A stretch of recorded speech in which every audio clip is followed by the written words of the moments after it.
Die muur. Weet jy hoe lyk 'n muurtjie? Nie die muur nie, ek praat van die klein muurtjie wat ophardloop teen die muur.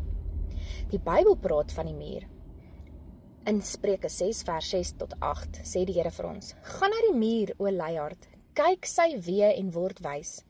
Al het hy geen leier, geen opsigter of heerser nie, berei hy tog sy voedsel voor in die somer, en versamel hy sy spys in die oestyd."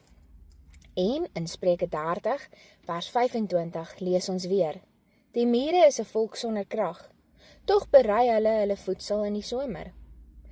Kyk hoe klein en swak lyk hulle, maar God het hulle gemaak met 'n wonderlike wysheid ingebou. Hulle wag nie vir iemand om vir hulle te sê wat om te doen nie. Hulle kla nie oor hoe klein hulle is nie. Hulle werk saam en getrou." Wat leer die Here ons by hierdie klein skepseltjie? God wil ons leer dat wysheid kom nie uit groot krag nie, maar uit gehoorsaamheid aan God. Die muur het geen koning of onderwyser bo hom nie, maar hy doen wat reg is omdat God hom so gemaak het. Niemand hoef hom te sê wat om te doen nie. Hy doen dit want hy weet dit is die regte ding om te doen. So ook vir julle. God het julle elkeen 'n doel gegee. Julle hoef nie altyd perfek of die slimste in die klas te wees om belangrik te wees nie. Doen net getrou wat voor jou lê. Doen jou huiswerk, doen jou take. Help jou maatjie wanneer jy sien jou maatjie het hulp nodig. En God sal jou gebruik. Werk nou sodat jy nie later spyt is nie. Die muur werk in die somer sodat hy in die winter nie honger ly nie. Die Here sê vir ons: moenie lui wees nie. Moenie wag vir môre om te bid nie. Moenie wag vir môre om te leer nie. Moenie wag vir môre om te oefen nie. Moenie wag vir môre om lief te hê nie. Begin vandag. Die moeite wat jy nou insit vir die Here, vir jou skoolwerk, vir jou karakter, dit bou 'n toekoms van seën. Saam, werk saam. Hoekom? Want dit maak ons sterker. Een muur is te klein, maar die hele muur soop?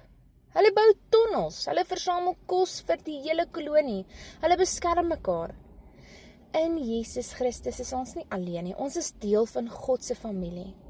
Deel van die kerk, deel van die skool, deel van die klas. Wanneer een van ons val, moet ons die ander een ophelp. Wanneer iemand sukkel met wiskunde, of wanneer iemand hartseer is, gaan help, gaan troos. Sê, ek is hier vir jou. Selfs die kleinste kan groot dinge doen vir God se koninkryk. Die Bybel sê die mure is 'n volk sonder krag, maar hulle wys groot wysheid. Dink aan Dawid, 'n klein skaapwagter. Dink aan Maria, 'n gewone meisie. Aan die disippels, gewone mense, gewone vissers. God gebruik die klein en die nederigstes om groot dinge te doen. Moet nooit dink, jy is te klein nie, of jy is te jonk nie. God kyk na jou hart en jou gehoorsaamheid. Kom ons maak vanjaar ons murejaar vir die Here.